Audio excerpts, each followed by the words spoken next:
Hello student. आज movement of inertia के बारे में थोड़ा सा डिटेल में जल्दी से देखते हैं, मतलब इसको ज़्यादा टाइम नहीं लगाऊंगा। सबसे पहले हमें मालूम है, जैसे ये कोई पॉइंट मास है, जो पॉइंट मास का मूवमेंट ऑफ इनर्शिया है उसकी वैल्यू हमने याद करनी है। This I suppose this is point mass m, this distance is r, then movement of inertia is mr²। चलो सर, ये तो हमें मालूम था। चलो पॉइंट मास के बाद देखते हैं। सपोज मैंने ले ली ये रिंग है, और रिंग का मूवमेंट ऑफ इनर्शिया इस एक्सिस पे perpendicular to the plane of the axis that is same as that as point mass, that is I equal to mr²। ठीक है sir. Now we go to disc. This ये disc है, disc का moment of inertia same axis पे, that is I equal to half mr²। अब sphere की बात करते हैं, तो सॉलिड स्फेयर अगर हम जनरल बात करें, अगर स्फेयर सॉलिड है तो सॉलिड स्फेयर का जो मूवमेंट ऑफ इनर्शिया है डायग्रामेटिकल एक्सिस पे, that is I is equal to 2/5 mr²। चलो सर, ये भी ठीक है। अगर यही शेल हो, यानी अंदर से खाली हो ये, तो शेल के केस में movement of inertia I is equal to जो हो जाता है दैट इज 2/3 mr²। तो ये भी हमें रिजल्ट याद हो गया शेल का, सॉलिड स्फेयर का। उसके बाद हम डिस्क की रॉड की बात करें, तो रॉड का मूवमेंट ऑफ इनर्शिया बिल्कुल सेंट्रलाइज एक्सिस पे, सेंटर ऑफ ग्रेविटी पे ml²/12 होता है, और h पे ml²/3 होता है। वो पैरेलल एक्सिस थ्योरम से आप निकाल सकते हैं। तो पैरेलल एक्सिस थ्योरम पहले ही बता चुका हूँ आपको, परपेंडिकुलर और पैरेलल एक्सिस थ्योरम। तो वो उसके डिटेल में ना चल के हम अब न्यूमेरिकल करने की कोशिश करते हैं नए तरीके से। सपोज मैंने मान लिया ये स्फेयर है जिनके मासेस, सबके मासेस m है, कैपिटल M ले लीजिए, जैसे स्मॉल m ले लीजिए। वो कहता है भाई एक स्फेयर की 4 कोनों में, ठीक है, 4 कॉर्नर्स पे मासेस m रख दिए। आपने मूवमेंट ऑफ इनर्शिया कैलकुलेट करना है, movement of inertia about the axis, about the axis shown in the figure. This is the side of the square, मतलब किसी भी साइड ऑफ द स्केयर पे, मतलब आपने किसी भी साइड पे, ये नहीं भी इस साइड पे, किसी भी साइड ऑफ द स्केयर पे, किसी भी साइड पे आपने उसका मूवमेंट ऑफ इनर्शिया निकालना पूरे सिस्टम का। तो बात करें, देखो इस स्फेयर का मूवमेंट ऑफ इनर्शिया इसी रोटेशन एक्सिस पे, तो ये डायमीटर ही है इसलिए तो 2/5 mr² ही होगा। मैंने मान लिया हर एक जो स्फेयर है उसका रेडियस r है और मास m है, स्केयर की जो साइड है वो a है। ठीक है सर। तो इसका मूवमेंट ऑफ इनर्शिया भी इस एक्सिस पे उतना ही हो जाएगा, दैट इज 2/5 mr²। चलो सर, ये भी ठीक है। अगर इसकी बात करें, देखो इसका अपनी एक्सिस पे तो 2/5 mr² होगा, लेकिन हमने इसकी एक्सिस पे नहीं, ये वाली एक्सिस पे निकालना है, यानी पहले इसकी एक्सिस पे निकाल लें। 2/5 mr² पता नहीं है, इक्वल टू पता है, प्लस पर parallel axis theorem mass into distance, यहाँ से लेके यहाँ तक डिस्टेंस कितना है, यहाँ से लेके यहाँ तक, दैट इज ए का स्केयर। यानी ये कैसे निकाला, दोबारा से सुनो। पहले आपने क्या निकाला, मूवमेंट ऑफ इनर्शिया इसकी खुद की एक्सिस पे निकाली है, वो 2/5 mr² ही होगा। लेकिन जब जैसे आपने स्फेयर का मूवमेंट ऑफ इनर्शिया इस एक्सिस पे निकाला तो 2/5 mr² है, लेकिन आपने निकालना तो इस एक्सिस पे है ना, ये वाली एक्सिस पे। तो आप पहले इसका निकाल के प्लस मास इनटू डिस्टेंस का स्केयर कर लेंगे। सिमिलरली जब आपने इस स्फेयर का निकालना तो इस एक्सिस पे तो इसका 2/5 mr² ही होगा। हाँ सर, इतना ही होगा। प्लस आपने ये एक्सिस पे निकालना है कि ये वाली एक्सिस पे निकालना है, तो प्लस मास इनटू डिस्टेंस का स्केयर। तो यानी आप टोटल मूवमेंट ऑफ इनर्शिया निकालने सारे स्फेयर का अलॉन्ग दिस एक्सिस, तो वो कितना हो जाएगा, 2/5 प्लस 2/5 प्लस 2/5 पर 2/5, ये हो गया 8/5 mr², प्लस इसका मूवमेंट ऑफ इनर्शिया m² और इसका भी m², यानी कितना हो गया 2m²। तो मूवमेंट ऑफ इनर्शिया इसका टोटल का ये आ गया। तो ये सेम क्वेश्चन आपके लिए है। तो मैंने आपको जो एक्सिस दे दी है वो थोड़ी अलग दे दी है। तो आपने क्या करना है, इस पूरे सिस्टम का डायगोनल वाली एक्सिस पे मूवमेंट ऑफ इनर्शिया निकालना है। समझ में आ गया? ये वाली एक्सिस पे, पहले इस एक्सिस पे निकाला था ना, अब इस पे नहीं निकालना, अब डायगोनल वाली एक्सिस पे निकालना है। ये साइड ए है, रेडियस r है, मास इसका ईच स्फेयर का m है। चलो सर, ये तो क्लियर हो गया। अभी आगे चलते हैं। सपोज मैंने मान लिया है, उन्होंने कह दिया है भी ये 3 डिस्क हैं, तो इन तीनों डिस्क का मास m है, each disc having mass m and radius r। You have to find movement of inertia about the axis as shown in the figure.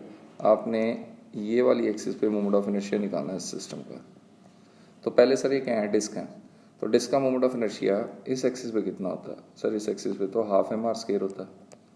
तो क्या ये वाली एक्सिस और ये वाली एक्सिस सेम है? नहीं सर, इस डिस्क को कन्वर्ट करें, इसको यूं बनाएं, तो ये डायमीटर है, ये भी डायमीटर है।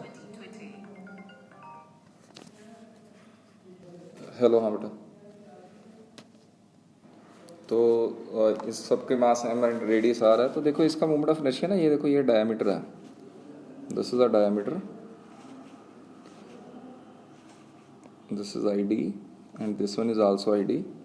ये हमें मालूम है भाई I X plus I Y that is I D plus I D is equal to I Z, and जो आई जेड है वो ये वाली एक्सिस है, नहीं वो ये वाली एक्सिस है, तो उसका हाफ एम आर स्केयर हो जाता है। तो हाफ एम आर स्केयर का मतलब है भाई ये हाफ एम आर स्केयर हो गया, तो आपकी जो आई डी की वैल्यू आई वो कितनी आ गई, that is 1/4 M R square. तो मैं ये कह सकता हूँ जो मोमेंट ऑफ इनर्शिया है हमारा इस एक्सिस पे वो 1/4 एम आर स्केयर है, ये वाली एक्सिस पे 1/4 एम आर स्केयर। तो अभी हमने इस एक्सिस पे निकालना, तो देखो इस एक्सिस पे 1/4 एम आर स्केयर है, तो अगर हमने ये वाली एक्सिस पे निकालना तो इसमें इस एक्सिस पे अगर 1/4 एम आर स्केयर है तो प्लस हम क्या कर देंगे, ये दोनों एक्सिस पैरेलल हैं, यानी 1/4 M R square plus mass into distance square यानी 5/4 आ जाएगा एम आर स्केयर। तो हम ये जो है रिंग डिस्क है उसके तो ये साइड में ही है ना, तो इसका 1/4 नहीं होगा, इसका कितना होगा 5/4 M R square. And similarly इसका भी 5/4 ही हो जाएगा, क्योंकि ये इसकी भी ये एच जी है, तो एच पे दोनों का ही होगा, यानी इसका भी 5/4 हो गया। तो हम कह सकते हैं तीनों को ऐड कर दें तो 5/4 5/4 1/4 यानी ये आ गया। नेट जो हमारा फाइनल आंसर आ गया मोमेंट ऑफ इनर्शिया का, दैट इज आ गया 11/4 एम आर स्केयर।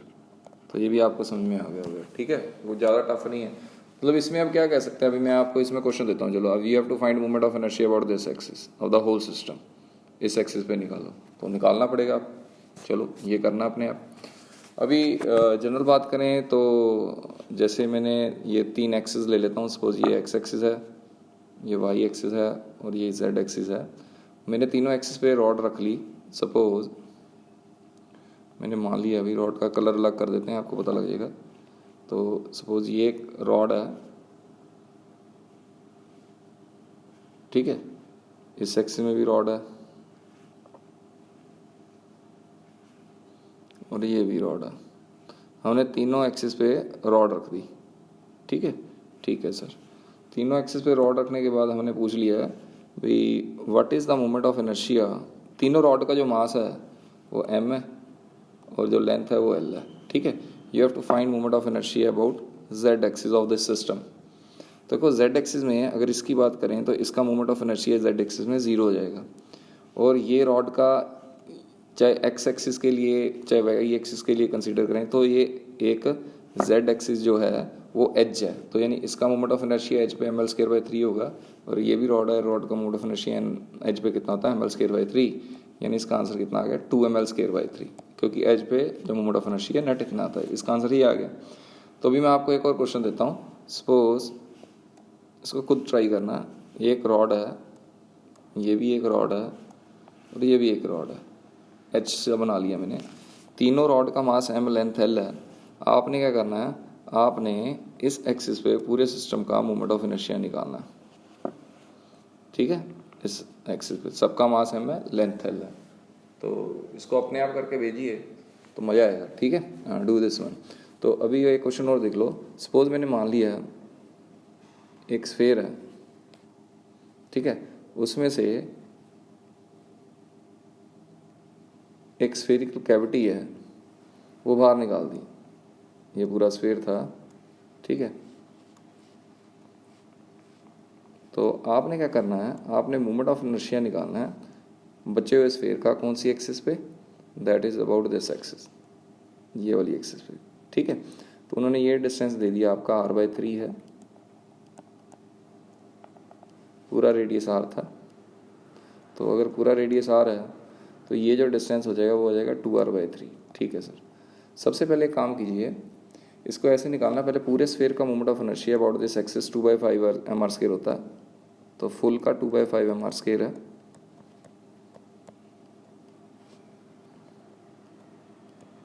तो आपने इसी एक्सिस पे निकालना है पूरी कैविटी जब हो जाए तो सबसे पहले कैविटी का मोमेंट ऑफ इनर्शिया इस एक्सिस पे निकालिए। कैविटी का moment of inertia about axis A is equal to 2/5, इसका मास निकालना पड़ेगा क्योंकि टोटल का मास m था, टोटल का radius volume 4/3 pi r cube है, इसका जो मास होगा वो m डैश और 4/3 पाई r बाई 3 का क्यूब करेंगे तो ये आपका आ जाएगा M dash is equal to M by 27, तो ये मास आ जाएगा। तो M by 27 2/5 M R square, इसका रेडियस कितना है आर बाई 3 का स्क्वायर। तो ये आपका मोमेंट ऑफ इनर्शिया इस एक्सिस पे आया, ठीक है। तो लेकिन आपने इस एक्सिस पे निकालना है तो ये दोनों एक्सिस पैरेलल ही होंगी। तो जब इस एक्सिस पे निकालना है इस कट पोर्शन का, तो जो इस कट पोर्शन का moment of inertia cut portion का जो सेंटर पे आएगा वो हो जाएगा 2/5 M by 27 R by 3 whole square plus mass into distance square. Parallel axis से लगा रहा हूँ, डिस्टेंस कितना है 2r/3 का होल स्क्वायर। तो जो हमारा नेट फाइनल आंसर आएगा वो क्या आएगा, फुल में से आप moment of inertia cut centre of mass पे निकालेंगे तो ये आपका आंसर आ जाएगा। सर ये समझ में नहीं आया, दोबारा से सुनो। ऐसा बेटा, पहले ना पूरे का मास m है, पहले इसका मास निकाल लो, मास पर यूनिट वॉल्यूम करके काम खत्म। आपने पूरे इस एक्सिस पे, इसके अंदर जा रही है एक्सिस, उस पर मोमेंट ऑफ इनर्शिया निकालना है। तो पहले आप क्या करेंगे, इस पोर्शन का मास निकाल के इस एक्सिस पे मोमेंट ऑफ इनर्शिया निकालेंगे, इस कट पोर्शन का। फिर उसको देखो इधर तो निकालना नहीं है, इस एक्सिस पे निकालने के बाद इस एक्सिस पे इसी कट पोर्शन का निकालेंगे, इस एक्सिस पे, वो यहाँ पर आगे। पहले आपने ये मोमेंट ऑफ इनर्शिया इस एक्सिस पे निकालनी है, अंदर जा रहा है इसके। तो इसी का मोमेंट ऑफ इनर्शिया इस एक्सिस की जगह आपने इस एक्सिस पे निकाला, क्योंकि पूरी बॉडी का इस पे निकालना है, यानी इसको यहाँ पर शिफ्ट किया, plus mass into perpendicular distance, यानी पैरेलल डिस्टेंस, पैरेलल एक्सिस और लगा दी। तो फिर पूरे का आपका मोमेंट ऑफ इनर्शिया इस एक्सिस पे 2/5 एम आर स्क्वायर है। इस पोर्शन का जो कट पोर्शन है उसका मोमेंट ऑफ इनर्शिया इस एक्सिस पे इतना है। आपने पूरे में से इसका मोमेंट ऑफ इनर्शिया इस एक्सिस का माइनस कर दिया, तो फाइनल आपका इस एक्सिस पे मोमेंट ऑफ इनर्शिया आ जाएगा, ठीक है।